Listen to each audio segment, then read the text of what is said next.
Hey, everybody. Welcome to the GMI Rocket Show. I'm your host, Roman Zelichenko, former immigration attorney turned entrepreneur. I am the co-founder and CEO of Laborless, an immigration tech company that automates H-1B, visa, and perm compliance, and the founder of GMI Rocket, a digital marketing agency for the immigration and global mobility industry. Today's episode 146. I took a little break for some international travel, so I'm really excited to be back with new episodes. Today's guest is actually joining us from Europe, where I was just a couple of weeks ago. It's Simon Perisanidis, who is the co-founder of a company called Permitree. So Permitree is an AI-based immigration tech company that really was built. So Simon is in Switzerland, so it was built to be a kind of inbound immigration platform to help individuals and companies with immigration coming into Switzerland. Now, Simon and the team have actually expanded. They cover a few countries in Europe, as well as some North American visas, specifically Canada and Mexico. I'm sorry, Canada and the US. So I'm really excited to have Simon on the show. We don't have a lot of folks coming out of Europe too often, so I'm always really interested to see, how products in the immigration tech space are growing there. And whether or not they actually expand outside of their country or Europe, which obviously in this case they are. So really excited for the conversation. Before we do get started, I want to say thank you to the main sponsor of this episode, 8 a.m. DocketWise. So if you are an immigration attorney, you probably have heard of DocketWise, but if you haven't, DocketWise is an end-to-end immigration case management platform. They've been around for a long time. They provide best-in-class immigration forms. In fact, some folks use them just for forms, and even if they use other tools for case management, that's how great their forms are. They do have very customizable questionnaires in a lot of different languages, integrations with all sorts of different tools across the industry, including my company, Laborless. They have great customer service.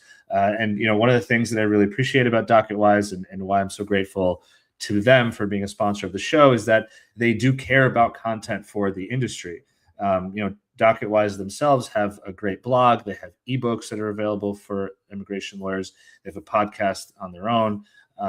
They support programs like this that help provide more information about immigration to the industry. So if you're interested, if you're in the market for an immigration case management or forms management platform, do check them out. There's a link in the show notes, or visit 8am, so the number 8am.com/DocketWise. And if you chat with them, tell them that you heard about them from the GMI Rocket Show.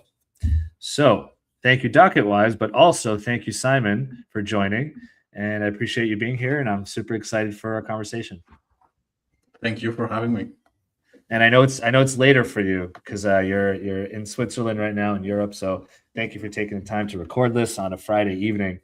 So if I look at you, I say, okay, you're in Switzerland. But if I see your name, it's a Greek last name. So tell me. I know you shared that you originally born in Greece. Now you're in Switzerland. So tell me a little bit about that story. So what was it? You were born in Greece. What was that like for you? And by the way, were you in Athens or somewhere outside of Athens? Yeah. I think many people in our industry in global mobility have some crazy story like that, some weird origins. So for me, I'm originally Greek. I was born and raised in Greece as a Black person, which is like super random. I don't know if you ever met any other Black Greek before, or you only saw like Giannis in the NBA. Basically my father is Nigerian, my mother is Greek, and I was born here.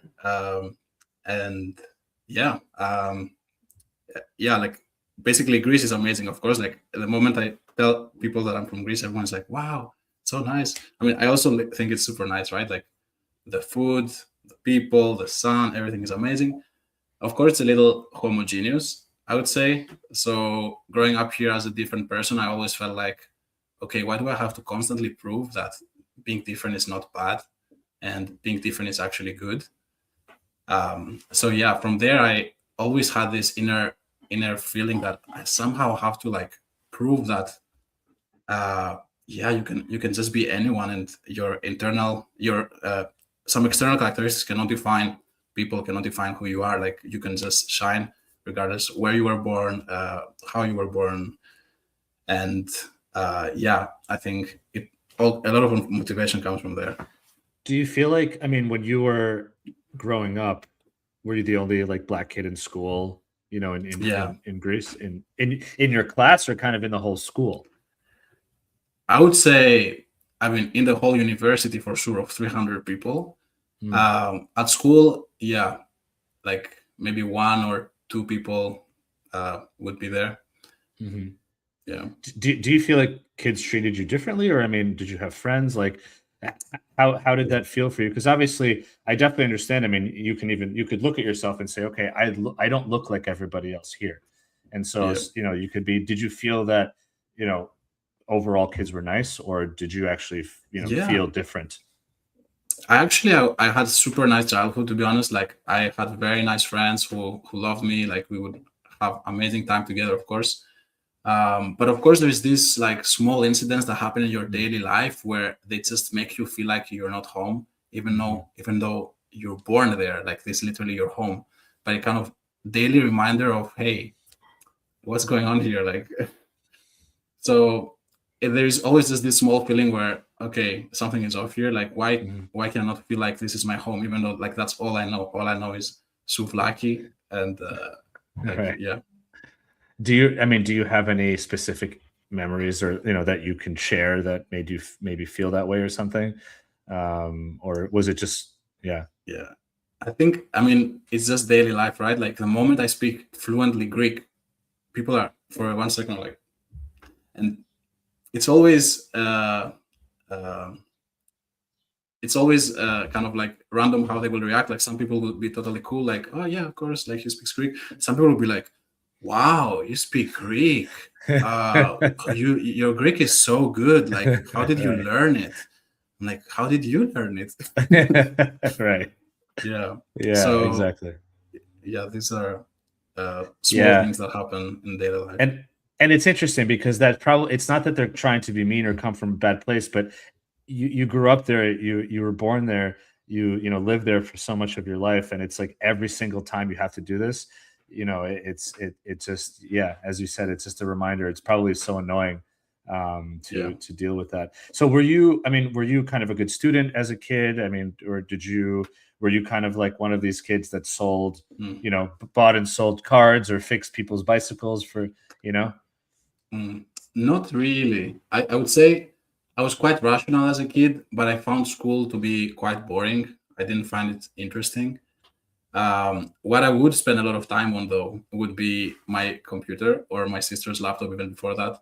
And yeah, I the moment I found out about video games, I would just spend countless hours. Like my parents would have to pull me out, and yeah, like my mother was worried because I was spending like endless hours playing video games, and she thought, okay, like because this was something new for that generation, right? Like Mhm. that generation, like just like this generation is concerned about TikTok. I think the previous generation of parents was concerned about video games, and uh, funnily enough, many people who turned out to go into computer science were actually obsessed with video games as kids, and I was one of them. What games did you play? Just out of curiosity. Uh, um, some MMORPG games, some League of Legends, things like that. Not Nice. very proud of them, but it felt fun at the time.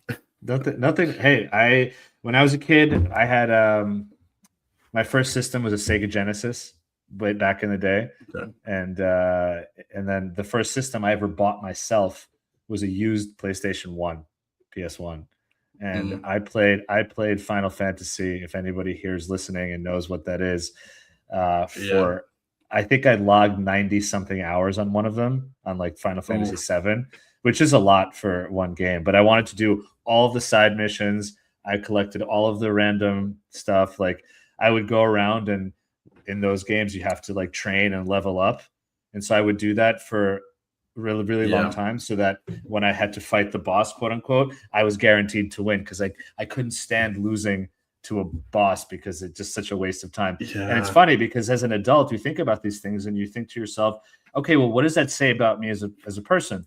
For example, I would I know now that I would take really long to be diligent enough so that when I do something for the first time, I do it right. Other people, they go right to the boss and they lose and they go back and they go back, and just different personalities. Right. Yeah. And in these games as well, like I noticed things of my personality back then that I didn't know how they would evolve in the future. But within, for example, these MMORPGs, you always can join a guild, right? Of people like a party, let's say.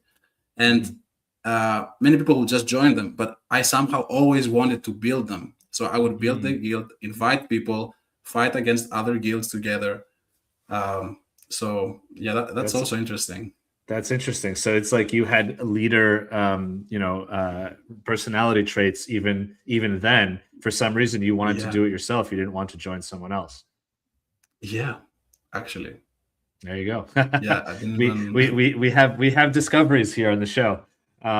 So once you got into computers, obviously, and you said you were a mediocre student, but then you were saying, I guess when you started studying, you learned about computer science. That's when you really figured out that, okay, that's what you want to do in school. That's what exciting to you.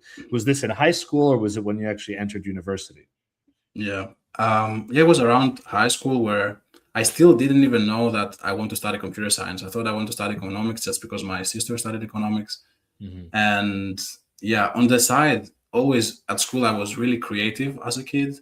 So like, first I would, like when I was very little, I would draw on Paint. Like that would be my favorite software. Then then I learned Photoshop. Then I was making videos online. So I learned Sony Vegas Pro and things like that, how to make videos, how to adjust the audio and all that. So I really liked engineering stuff, but I didn't know that this can translate into computer science. I think also I didn't have enough of inspiration around me. Like there was no role models in in my area, at least, that would teach me that, hey, you would actually be a very good programmer. Like I didn't know that this is a thing. And suddenly, like at a very late stage of high school, like I don't know about the American school system, but in Greece it's like the 8th grade of high school.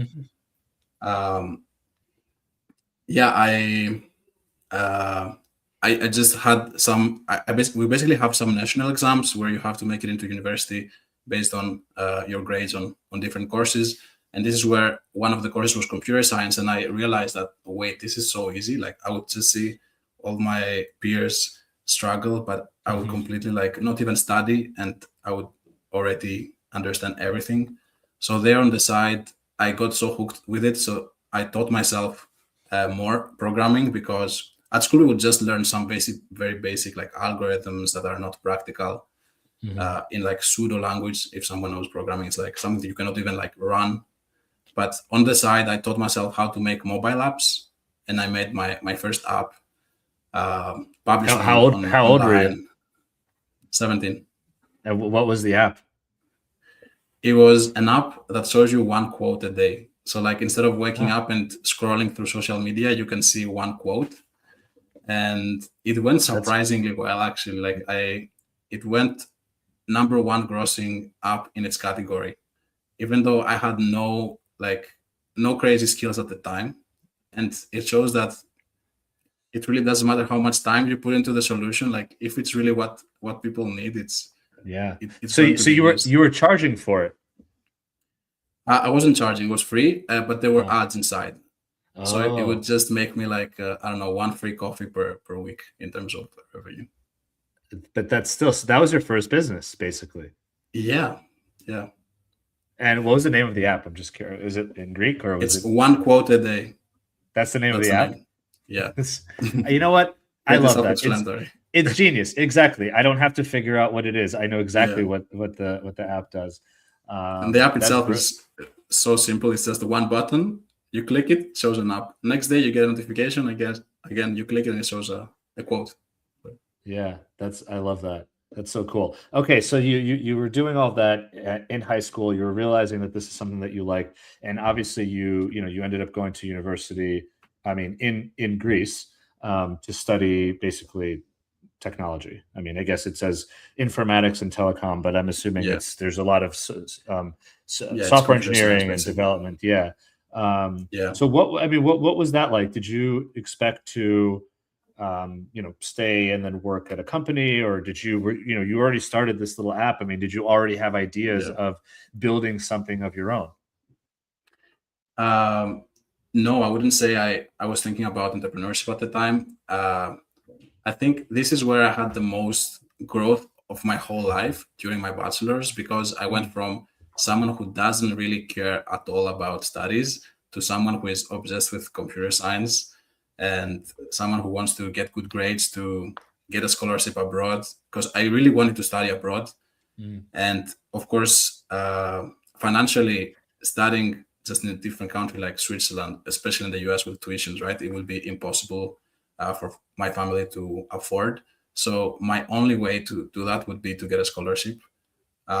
So there is the time where I joined university. I joined one of the best computer science universities in Greece, I think the best.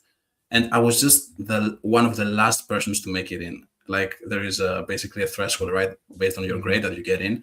I was one of the last persons making it in, and 4 years later, I graduated first, like with the best grade. So Nice. just these 4 years were quite insane in terms of growth and learning. But it goes into the same trend of trying to prove something, you know, like, yeah, you came in maybe at the bottom of the threshold of people, but you Yeah. didn't let that stop you, and you proved that that doesn't actually matter, and that you can actually Yeah. rise to the top from the beginning.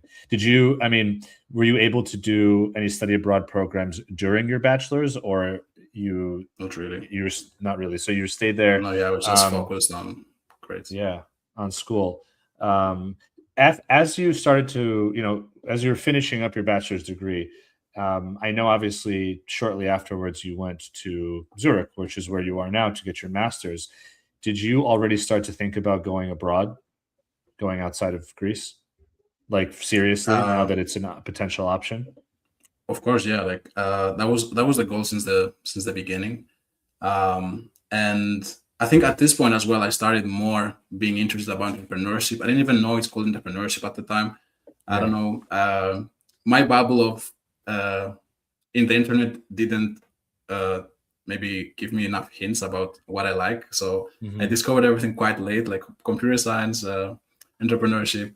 But yeah, I was still making some apps and stuff. I got a scholarship in the end to study at ETH Zurich, which is in computer science is top 5 in the world in terms of masters.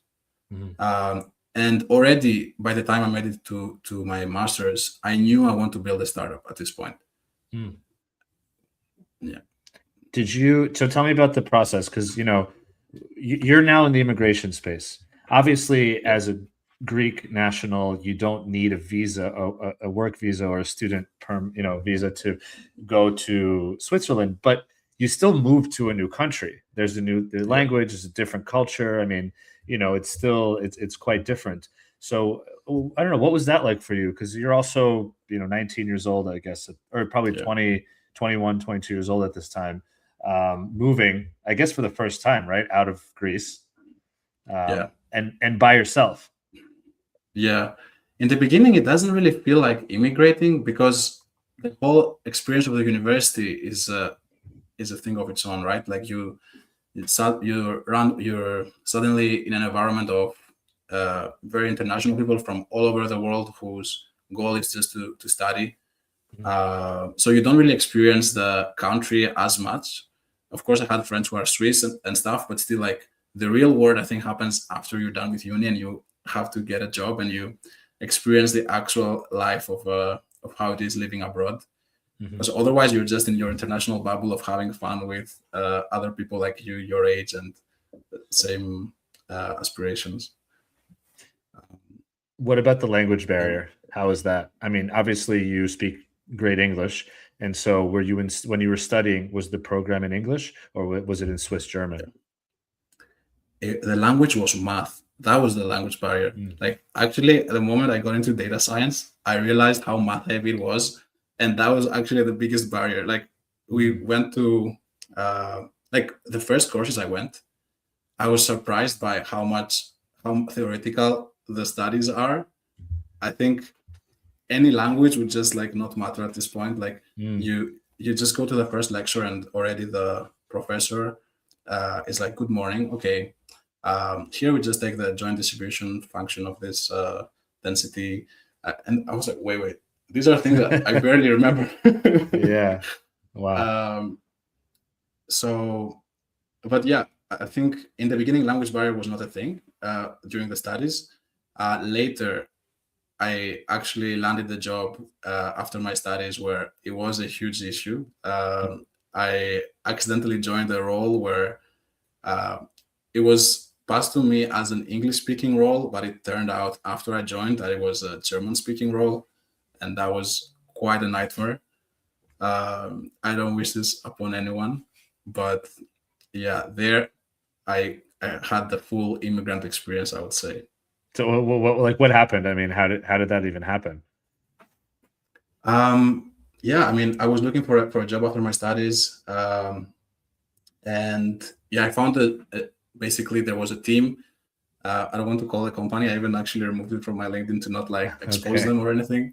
But there is a big company in Switzerland where there was a new AI team that they were building, and it was passed to me as a whoa, it's actually like more like entrepreneurship. We're trying to build a startup within this company. And English is totally fine. We all speak English. You might only need German if you at some point like later on. Of course, our company is German, so if you want to speak someone outside the team, then you might need German. And then I was like, yeah, sure, sounds amazing. The tech itself that they were using was super interesting to me at the time. And was things that I wanted to learn. So I joined, and since the first meeting, I joined the meeting, and my teammates are like, English or German? I'm like, English. And they're like, oh, I'm not sure the manager is okay with English, but I will ask him. And basically, yeah, then the manager decides after I joined that actually no, we do all the meetings in German, and good luck with you learning. So I was just there trying to onboard in a new company, like a new technology, new architecture, and every meeting was in German. So that was quite crazy, like quite excluding. I had to use Microsoft Teams transcribe. Like I had to transcribe what they're saying and use in real time. In real time to understand what's going on. That's terrible. So yeah, and as if this was not enough, in week 3, he tells me, okay, from now on, you should only speak German, because otherwise, how will you learn? I'm like, excuse me? Yeah. So, and my German, okay, it's okay. At this point, it was improving. So I could, instead of speaking like a 4-year-old, at this point, I was speaking like a 12-year-old. But of course, you don't want to use your 12-year-old German in your corporate job. Right. Wow. That's terrible. How long did you last there? I'm assuming you left the company. I just lasted 3 months. I was thinking of how to just probably leave the company at some point, but I didn't even make it through. Like they fired me first for language barrier, which is the whole reason like they hired me, right? So that was an experience. So it's interesting because and I don't know obviously for sure, because you'll never know, but you're sharing your experience as somebody who, even though you were born in Greece, your dad's Nigerian, you were made to feel even in some way that you were kind of different, right? You're earlier in life. Part of me wonders if this was a similar situation where they were like, maybe they felt a certain way about it and they kind of set this up. I mean, I'm just making it's a conspiracy theory, but I that was the first thing that came to mind right after you shared what you shared, because if a corporate says it's going to be in English, it better be in English. I mean, if you said this on your job description and I told you specifically during the interview and you said it's okay, and then for them to fire you later is just, is wrong, honestly. Yeah, I don't know. I even had all the 4 interviews in English. Like everything was in English. And then, I think it's just, I don't know, poor management. I think the manager was also new. So, yeah. It's okay. So tell me about, so after this, you obviously, you were working for a little bit. You were, I guess, fired or let go. And then you started your first bit. I mean, I guess you probably realized I'm not going to work for anybody. I'm going to do this myself. Yeah. And then you Yeah. started your first company, Lumia, which I think is really, Yes. really interesting based on everything that you've been sharing so far. So tell us a little bit about what was Lumia and sort of what were you Yeah. trying to solve with that company? Yeah. It just for context, this actually happened before this job. So like right after the studies, first I built Lumia, then I joined this job and another job, and then Permitree. So yeah, during my studies, like as I said, like being born different, I always felt like, okay, why do some things that we are born with have to define our potential, have to define our lives? And like my whole life, I really hate this kind of.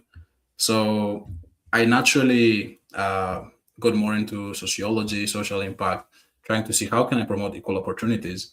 And by the time I finished my master's, I realized that I have the tools. Like I'm at this point an expert in AI, and there is actually intersection of AI and social impact. Like I can actually build a social impact startup that can do the impact that I want to see in the world. Um, so it started with Lumia. The premise was uh, that we want to eliminate unconscious biases.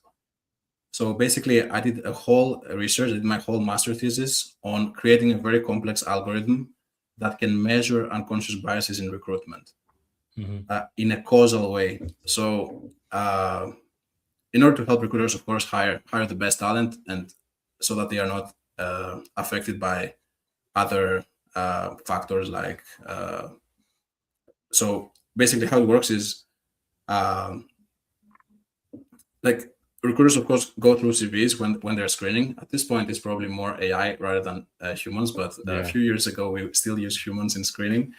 And of course you want to make sure that you're not missing anyone. You're really hiring based on their experience, based on their skills, based on their education and certifications, and you're not influenced by where they come from, what's their race, gender, age. And I created an algorithm that can measure with causal effect whether this is the case, and it can give you feedback about your own unconscious biases, so you can explore how fair you are and how you can improve as a recruiter. So was the idea that companies would be using this while they're hiring people to make sure they're hiring the right person, or was it sort of a self-development tool for recruiters just to be better? Yeah, it was kind of a moonshot. What we call it is a moonshot kind of idea, because we want to sell directly to enterprises, because enterprises are the ones who are hiring a lot of people and have this volume where this would make sense. If you're a smaller company, you don't have the volume that for this tool to be used. And yeah, from there we realized that two things. First of all, unconscious biases, as the name says, is unconscious. This means, like, when you want to build a startup, you want the problem you're solving to be so bad, like so painful, that if it was a fire on someone's head, they would just grab a brick to distinguish it, right? But the problem we were solving is unconscious biases. So no one would, like, basically all the sales we did, everyone would be so excited about what we're building. And everyone would be like, "Wow, this is so needed. I know someone who needs this definitely." But no one said, "Okay, I need this. Like, when can I have this?" Or no one says like, "Hey, today I woke up so biased against women. Like, can you please help me?" Right. You know? So on paper, it was a very good idea, and it was super nice to build this whole product from scratch. It was super complicated. Like full stack AI application. But yeah, in practice, it didn't work for that reason. And the second thing I learned through this is that apart from unconscious biases, there is quite conscious bias based on someone's nationality, for the reason that you'd have to sponsor their visa, right? It's a whole process, so expensive, so time consuming. So of course you would prefer not to do that. And this is a hint for how Permitree started. Yeah, it's interesting because honestly, with my business, we started as a product that is a compliance. I mean, we still are a product that's a compliance software, and it's not exactly the same, but nobody wants to admit that their compliance process isn't good and that they need help, right? They Yeah. might, to your point, they might say, "This sounds like a really nice idea. I'm sure there's some firms out there that need it, but not us. We have everything Yeah. down." Because if you're admitting that, that's a psychological barrier that is hard to get through. So it's kind of funny and interesting how that happened to you as well. The only I feel like when stuff like this really sells, when there's a mandate from corporate. If Yeah. corporate says, okay, the industry is there's research that says there's bias in hiring.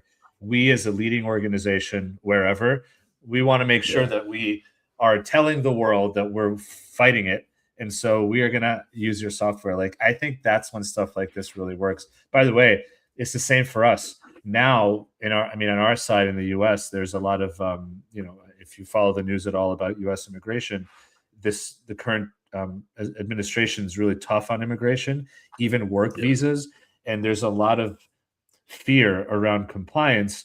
And so now it's more justified for a firm to invest in this because it's coming from the top down, from like the government down, saying you better really clean up all Yeah. your compliance processes. So it's it's a tough sales cycle, but it's also a really good lesson, right? It's a good sales lesson, Yeah. I feel, which obviously um, we'll talk about in a minute, because I think what's really interesting is, so far, you've had this experience of obviously building your own tools, and building your own apps and products, moving and feeling a little bit of this immigration kind of life of an immigrant, even though you didn't go through a visa process, and then realizing that you probably wanted to start your own business.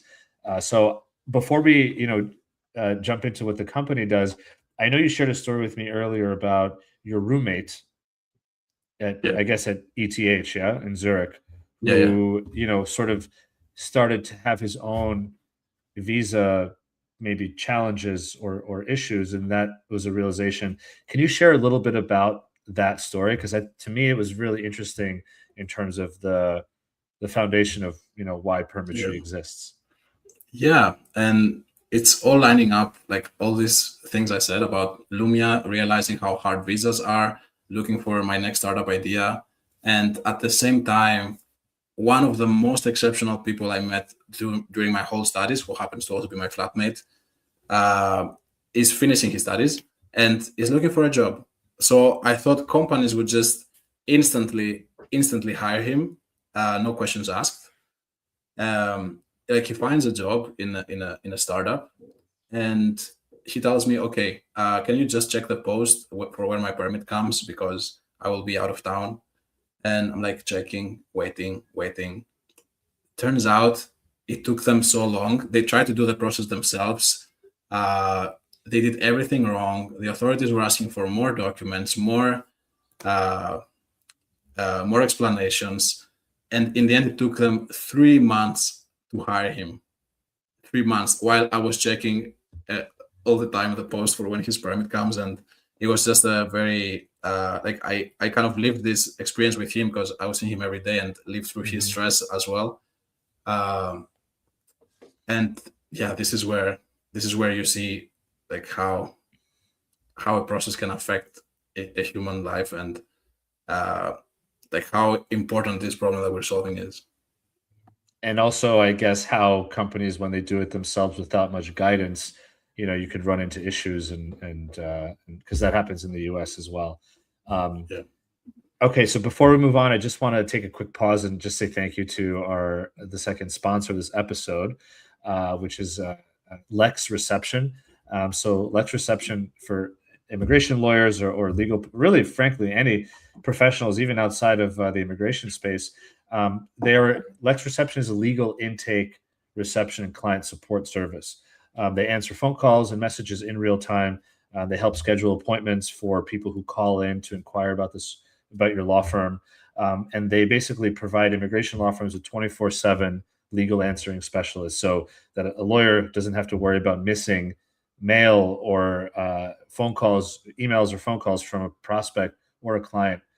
Also, Lex Reception can sort of be an outbound sales team. So if you have folks that are reaching out through your website, form, or through social media, Lex Reception can give you staff to help you reach out to those people proactively. They also integrate with a number of legal tech platforms, Clio, Practice Panther, LawPay, and a lot of other major companies that immigration law firms and lots of other law firms in the US use.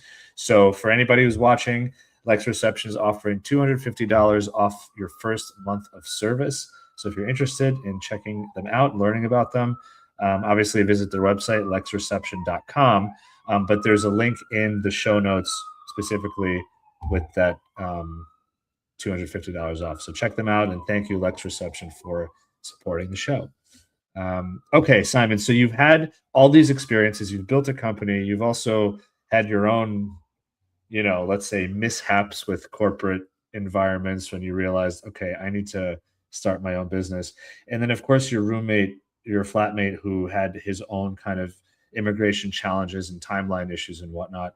And so how did you start working on what would become Permitree? Yeah, I was looking for a co-founder at the time, and I would say that's the luckiest moment of my life. Kind of, I was meeting with people, telling them what I want to build. Of course, exploring also more fields, not just immigration, but maybe education. It can be like I opened up a little bit just to be able to meet more people. But then I explained to one person, like, okay, I want to automate immigration. Like, I want to use AI to solve this problem. Most people would not relate, but one person was like, wait, you should speak with my girlfriend. I was like, okay, let me meet her. So we meet, and she was exactly doing the exact same thing from her side, telling everyone that she wants to build something with automation, immigration, and no one would get her. And she has we have completely complementary skills. We were aligned since day one, what we want to build. Wow. She has amazing background, super smart, and I really, really admire my co-founder, Hannah. So yeah, we were just very aligned and started working together. First, we did some toy projects just to see how well we work together, and then started on Permitree. So tell me, when you first launched or when you first started working on Permitree, what was the vision?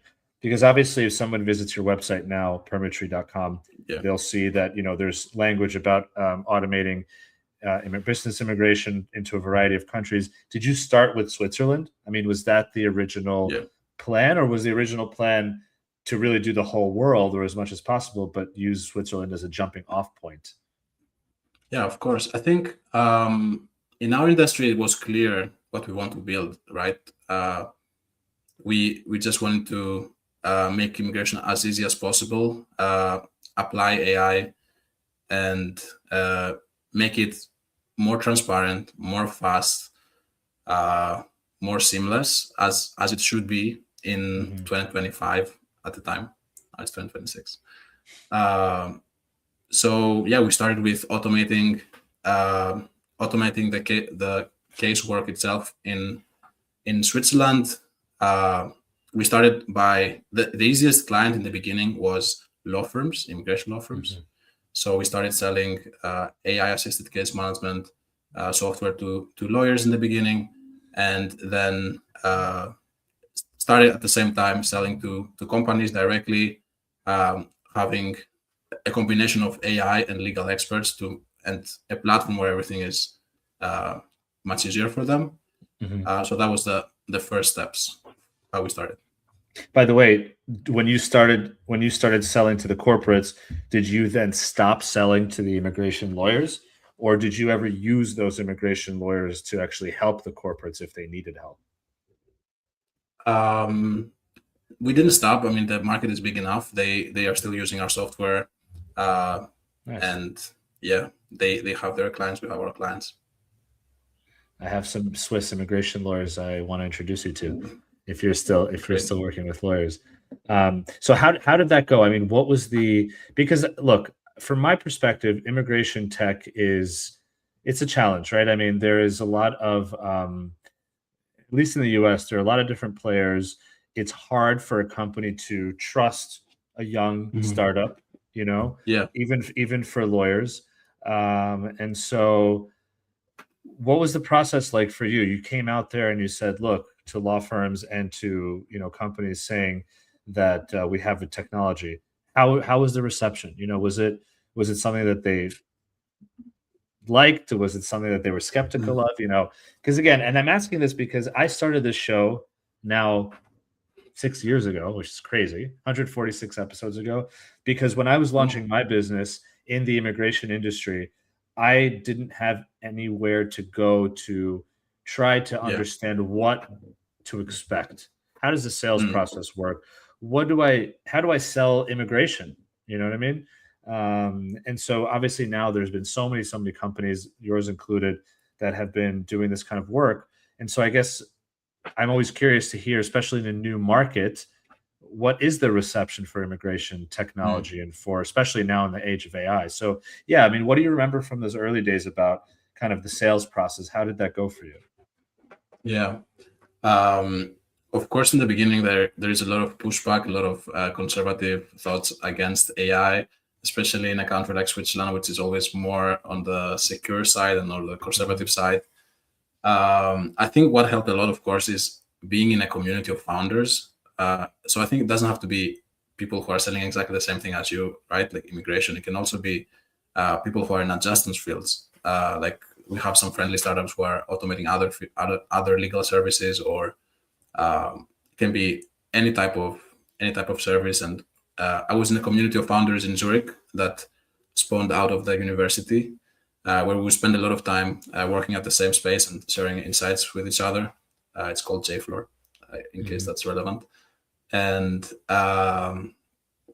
yeah, I think this is where a lot of learnings came from. Of course, most learnings come from doing, but also it's amazing to have people you can learn from around you. Of course, in the beginning, there was a lot of pushback, like, okay, you cannot automate immigration; it takes a lot of nuance. What we are automating are the boring parts that no one wants to do anyway. Like, we want Right. to give power to our users uh, to not be gate kept uh, by information that they should have access to. Mhm. So uh, when it comes to selling to companies, uh, of course, going from 0 to 1 is hard always. Um, and how, like, what worked for us well is that we have an eligibility check. This is something very easy, and this is something that we actually just launched in more countries. So it started with Switzerland, and we launched it in 11 countries right now, and people can go use it. It's super easy. So we saw that the first step is very like the first step that many people ignore is very time consuming, very confusing, very uncertain, which is checking the eligibility of a candidate. Mhm. Okay, I have this person. He's the best person who applied. Uh, I want them right now, but I have no clue. Okay, which visa should we pursue? How long will it take? What are the risks? What are not? So we actually automated this part and made it as simple as possible. Um, so right now you just put the CV or the LinkedIn profile of the candidate, and you get super clear report about, okay, this is the suggested visa, these are the risks, and this is what to do about them. This is how long Mhm. it will take. This is what you do. This is what the candidate does. This is the documents you will need. These are other alternative routes that you can hire them from. So this is super valuable, whether you're a founder or a global mobility manager, and you want to do this check quickly without having uh, to ask someone and wait like days until they reply. How many So that's countries? where it started. That's how. How many countries do you cover? Because I know the Uh, eligibility check still exists, but you have to yeah, know all the different permutations of yeah, facts about where they are coming from and where they're going. yeah. We're covering 11 countries right now, including the usually the countries where most cross-border movement happens. So this is the US, UK, Germany, Spain, Netherlands, Switzerland, Ireland, Singapore, and it works.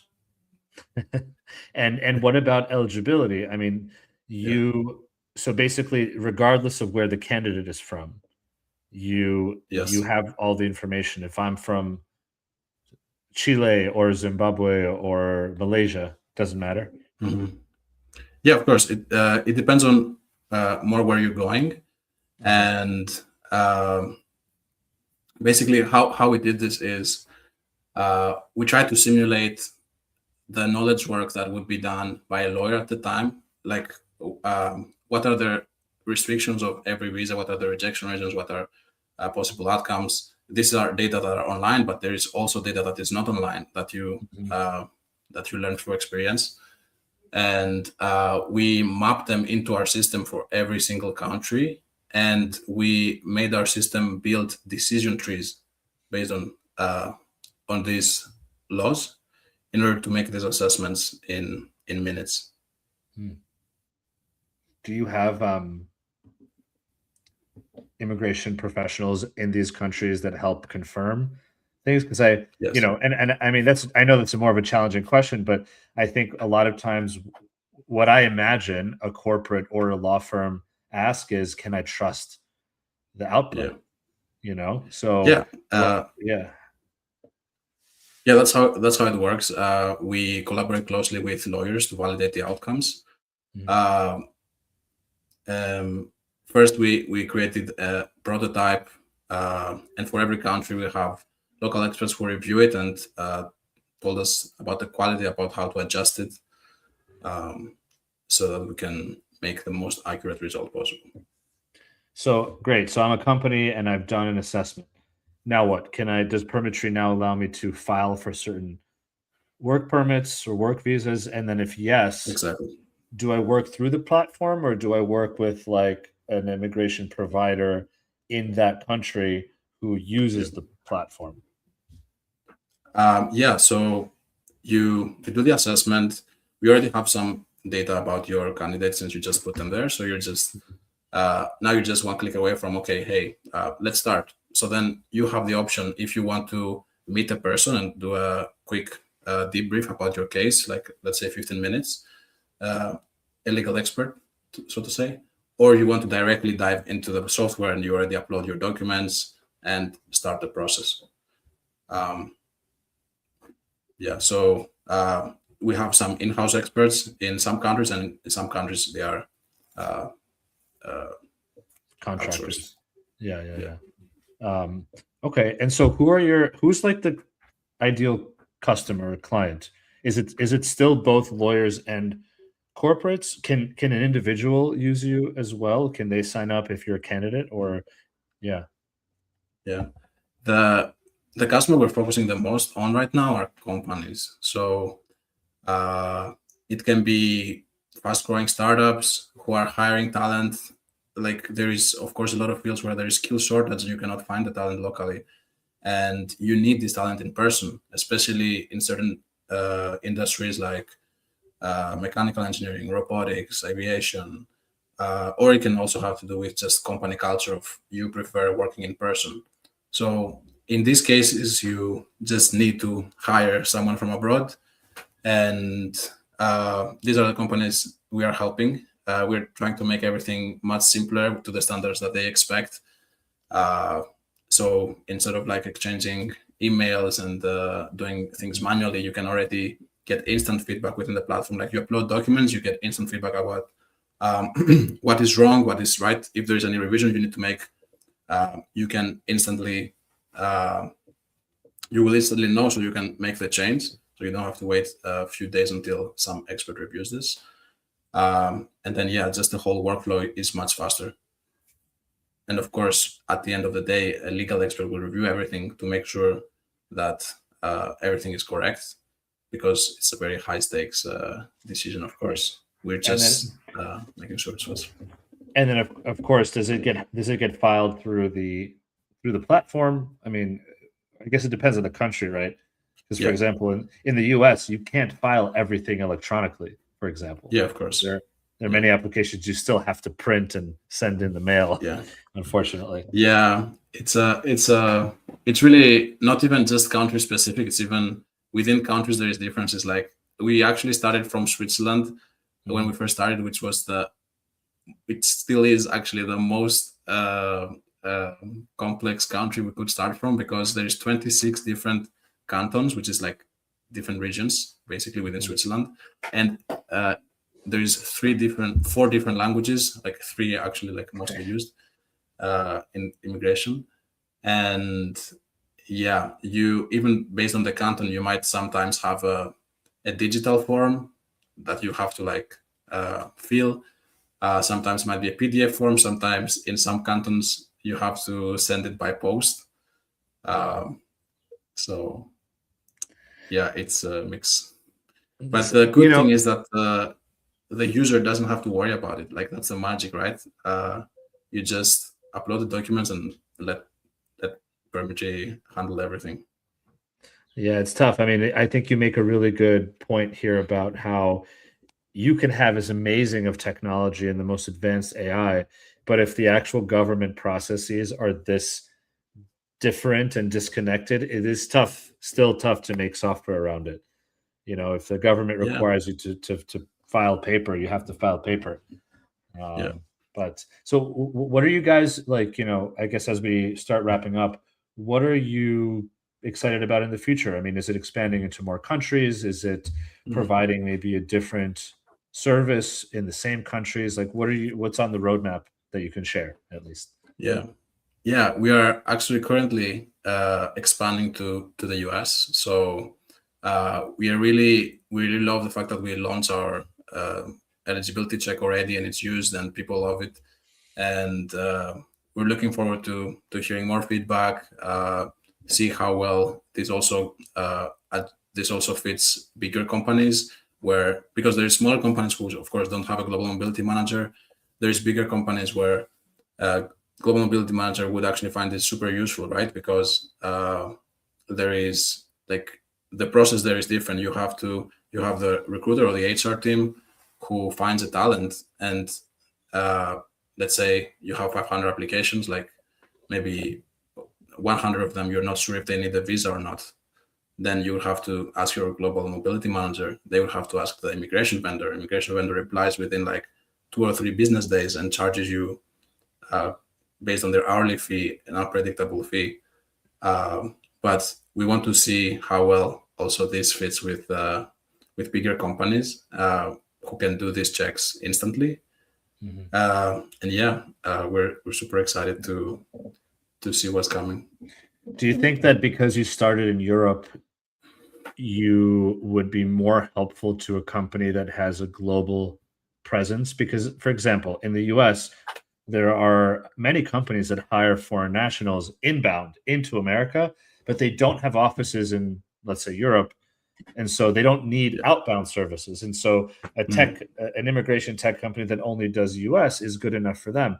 You guys have this interesting perspective where you actually started in Europe. And so, if you support, let's say, American or Canadian companies who also have offices across Europe, you can already sort of automate the immigration that's going outbound outside of the US or just across Europe as well. So is that kind of where you guys, maybe targeting companies that have a global presence? Exactly. Yeah, that's the goal. We are building a global company, and this is in a few years going to be an agent that can reliably answer everything about every jurisdiction and handle every case. In the future, I think it's very exciting how things are evolving and how technology is enabling to open such doors. So basically, I imagine in the future, I don't think people are going to click on screens anymore. I think most clicks will be done by agents. At the same time, agents will have the right knowledge to collaborate with each other. So we want the agents that the HRs are using to communicate with our immigration agent and just have access to all the information they need. So basically connect. But that's of course like a longer vision. Right now, of course, there's steps to get there. But it makes sense. I mean, companies are holding a lot of information in their HR systems, and if you can connect to those systems and, you know, leverage that information to make automated decisions on the immigration side, it can be even faster. It's interesting. I mean, I'm also curious and excited to see how things work over the next 3 to 5 years, or especially with how much AI has changed the immigration landscape, and companies like yours who are really starting global. I'll tell you, I mean, and saying this live, a lot of US companies in the past, I don't know about now, have raised venture capital money under the promise that they'll start in the US and they'll, you know, build a really great immigration technology company that's inbound into the US, and then they'll take it and copy paste around the world and build a huge global company. And you made a really good point. You want to move into Switzerland, you can't just take what you've built in America and use it in Switzerland. There's 3 different official languages. There's, we said 29 cantons. 26 cantons. Like, you know, some of them are physical, some of them are paper, some of them are email, whatever. You have to actually be an expert in every single region in order to build something global. So it's going to be interesting to see, you know, how that continues to expand over the coming years. Maybe AI will be really good at making that happen. Maybe it won't. So we'll see. Yeah, we'll have to see. What are you, so I guess as a final question, you know, what's advice that you're listening to right now? You know, so instead of saying what advice would you give somebody, what's some advice that you are actively kind of listening to at the moment, given where you are with the business?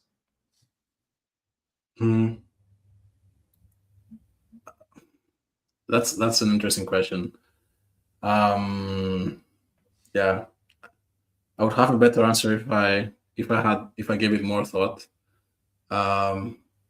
But I think just pushing forward. Like every move you make, every step you make is pushing the needle ahead. So just don't overthink things. Just go do it. Go, if you want to build a startup, build a startup. If you want to start your own business, if you want to ask someone out, like, I don't know, you just have to do. Just take act. Just do it, as Nike says. Yeah, just do it. Yeah, I love that. No, that's great advice. And you know what? We launched Laborless 9 years ago, more than 9 years ago, and I still feel that way every single day. I have ideas, and I have to remind myself, just go for it. Like, just do it, because the only way you'll find out if it's a good idea or not is if you actually try, and the market either tells you yes or no. So I love that. Simon, thank you so much for being here. Thank you for taking the time and joining me all the way from Switzerland. Yeah, of course. And I'm excited to watch you grow, and I'm excited to see how you continue to expand across Europe, and then of course as you're entering the North American market, how that goes. And so, where can folks reach you? I know, of course, on LinkedIn.